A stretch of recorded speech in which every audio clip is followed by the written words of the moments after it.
De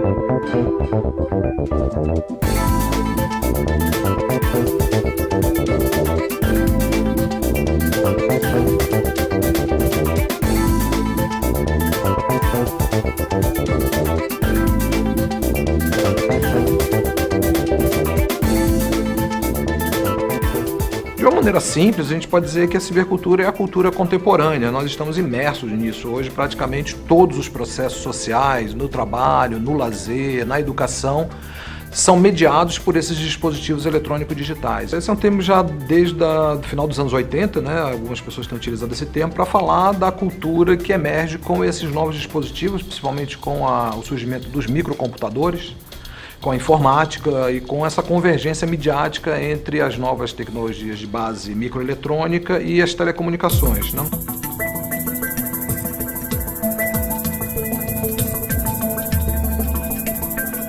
Eu sou André Lemos, eu sou professor da Faculdade de Comunicação da UFBA, sou formado em Engenharia Mecânica, eu tenho um mestrado em Política de Ciência e Tecnologia pela COP da UFRJ, tenho doutorado em Sociologia pela Universidade René Descartes, Paris 5, na Sorbonne, e tenho também um pós-doutorado, fui professor visitante nas universidades canadenses de Alberta e McGill. A possibilidade de que nós ganhamos ao longo do tempo de produzir, mas não só produzir, mas distribuir informação, e hoje, mais ainda, em mobilidade, é algo que tem impactado todas as áreas mais uma vez, né? Sempre que a gente pode, de alguma maneira, produzir informação e circular informação, a gente pode reconfigurar áreas da vida social, né? A política, o comércio, o lazer. A internet vai possibilitar que essa circulação ocorra de uma maneira planetária, que eu possa fazer isso a partir de diversos formatos. Eu posso enviar texto, eu posso enviar música, eu posso enviar foto, eu posso enviar vídeo. Então você tem uma amplitude muito maior que começa, de fato, a partir dos anos 70 do século passado. Na realidade, a internet das coisas se relaciona a objetos que começam a se conectar entre eles à internet de maneira autônoma. Então o que nós temos hoje é uma amplitude da internet que passa a agir diretamente nos objetos. Então isso é um mercado de bilhões de dólares, muitas empresas estão fazendo isso.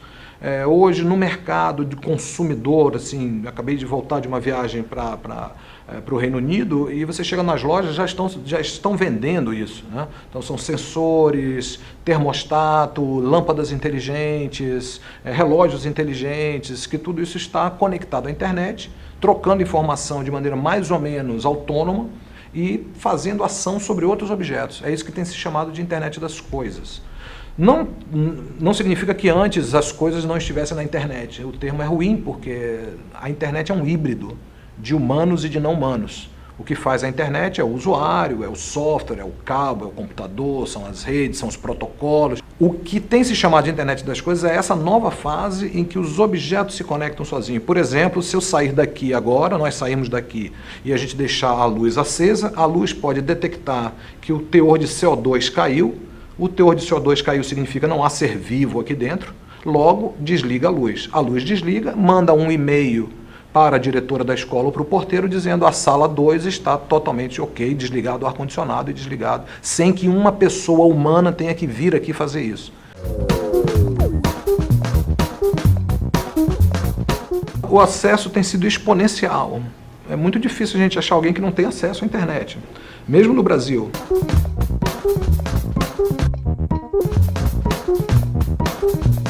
Claro, nós temos pessoas que não têm acesso a esgoto, a água, a saúde, a luz, etc. Nós temos uma sociedade muito desigual.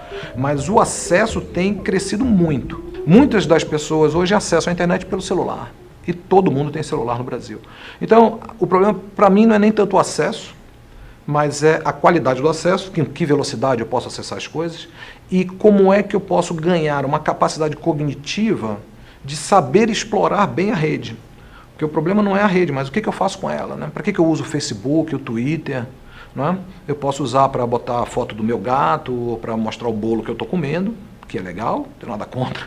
Mas eu também posso usar para fazer uma revolução, né? Para mobilizar as pessoas a irem para a rua. Também tem usos muito interessantes. No Brasil nós temos essa experiência de de apropriação desses dispositivos, dado a dificuldade material mesmo, e de produzir coisas muito interessantes. Então tem comunidades menos favorecidas que utilizam, fazem gambiarras, reciclam seus computadores, então conseguem tirar uma certa potência desses materiais e dessas tecnologias. Então a qualificação do uso é que é mais importante do que o acesso. Eu acho que o acesso, o mercado e as políticas públicas aos poucos vão resolvendo esse problema, mas qualificá-lo é que é o desafio, eu acho. Na realidade, o que se chama de Smart Cities, cidades inteligentes, traduzindo, né? Cidades inteligentes são cidades nas quais essas tecnologias eletrônico-digitais podem fornecer elementos para o gestor urbano ou para as pessoas viverem melhor. Então, tem hoje uma onda de transformar essas cidades em cidades inteligentes. O que é cidade inteligente? Inteligente aí é uma pura tradução de mais informação. Se eu tenho mais informação sobre as coisas, eu posso agir melhor. Então eu sei que aquela avenida lá está totalmente bloqueada, eu vou mexer no sinal, e dizer, vou abrir o sinal aqui, fechar ali, o fluxo vai por ali, melhora o trânsito.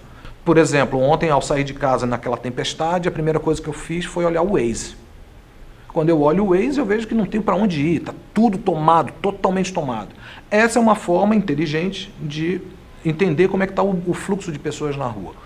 Poderia ter sensores, várias cidades estão instalando sensores para detectar índice de CO2, para detectar outras formas de poluição, poluição sonora, poluição atmosférica, botar sensores nos jardins para saber se precisa colocar água ou se não precisa colocar água, colocar câmeras de vigilância para monitorar o trânsito, vigilância de violências, etc. Várias cidades ao redor do mundo, e não só em países desenvolvidos, na Europa muitos, nos Estados Unidos, mas também na Índia, várias cidades da Índia estão investindo pesado nisso, na China, na Rússia. Então tem hoje uma onda de transformar essas cidades em cidades inteligentes. Esse discurso é um discurso um pouco salvacionista, que todos os problemas da cidade vão ser resolvidos porque eu tenho sensores e tecnologias resolvendo o problema. Nunca funcionou. Essa utopia existe desde a utopia das primeiras cidades. Eu acabei de viajar para 2 cidades no Reino Unido, eu chegava no lugar, ok, eu vou ver o Foursquare. Nada. Ninguém. Eu vou ver o que estão dizendo no Facebook. Nada. Então eu fiquei chocado como nós somos fortes usuários do Twitter, do Facebook, do Instagram, dessas redes sociais de uma maneira geral. Então nós temos uma força muito grande. Eu acho que em Salvador as pessoas utilizam muito essas ferramentas. Ainda há pouca ação, digamos assim, institucional, embora começamos a ver coisas, né? De bicicleta, pontos de ônibus, que trazer uma inteligência maior para as pessoas. Para mim é inconcebível, por exemplo, você estar num ponto de ônibus e você não saber que ônibus passa ali. Se eu tenho um aplicativo que possa me dizer isso, é fantástico, né? Eu posso saber a hora que eu vou para o ponto, porque o ônibus vai passar mais ou menos naquela hora, por mais que a cidade seja caótica. Então eu acho que Salvador ainda carece de projetos que vincule, melhor dizendo, poderes públicos e iniciativas privadas mesmo, para melhorar um pouco a qualidade de vida das pessoas, né? Além de ser precisa ser uma cidade mais resiliente, assim, que responda melhor aos problemas. Nunca instituições, empresas tiveram nas suas mãos possibilidade de extração de dados sobre o que a gente faz. Então isso é fundamental, isso muda tudo, não? Cada coisa que a gente faz na internet, isso fica marcado e registrado, é um rastro digital que está aí e fica marcado para sempre, e a gente não sabe para onde ele vai, e nem quem controla. Então tem um efeito importante de politizar justamente para que a gente possa controlar os dados e saber o que são feitos deles e quem está usando. Então tem algo aí importante, que esse é um efeito que a gente precisa estar atento. Não existe relação humana não mediada, né? Então o que nos constitui como espécie é sermos híbridos mesmo. O que nos constitui como sujeito é aquilo que se forma na relação com os objetos, com as coisas, com os não humanos.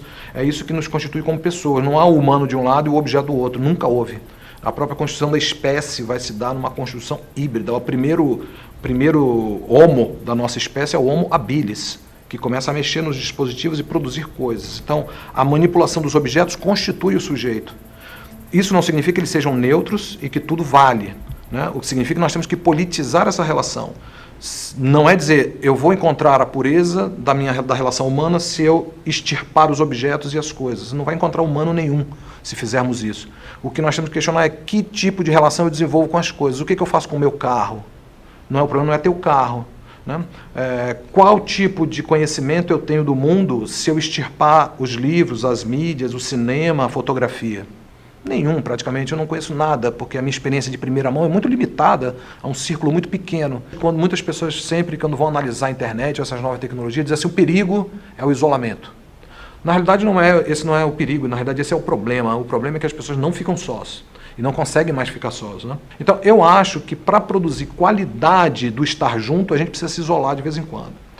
Essas tecnologias, sempre que a gente ouve alguém falar na televisão, não, o perigo do isolamento, não é verdade. Ninguém está num celular, num tablet ou na internet lendo Balzac, Thomas Mann, tá certo? O que eles estão fazendo é curtindo a página do outro, circulando, tirando selfie, falando do outro, clicando no outro. Então, é conexão. Conexão é fundamental e nós precisamos nos conectar mesmo. Então, não tem aí uma crítica, não.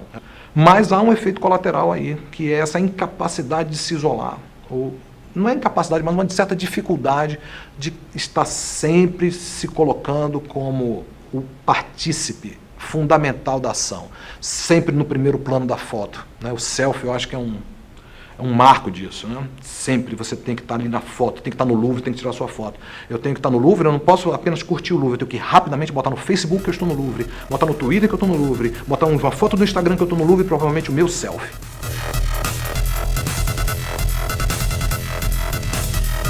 Nós passamos de uma cultura oral para o audiovisual rapidamente, sem passar como os europeus, né, foram alfabetizados. Nós não temos isso, nós passamos diretamente do analfabeto para a televisão, sem passar pela literatura e pela leitura.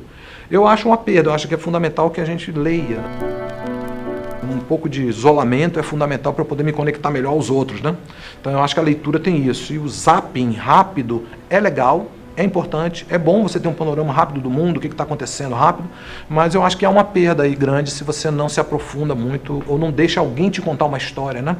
Eu tenho que dizer alguma coisa, eu tenho que participar, minha foto tem que aparecer. É uma dispersão, porque nós temos muitas mídias hoje, né? Muita coisa. Eu posso falar no Facebook, eu posso falar no YouTube, eu posso jogar no jogo, eu posso ver o YouTube, eu posso ver televisão. Então, esfarelou o negócio. É bom, mas também tem problemas que nós precisamos pensar, né?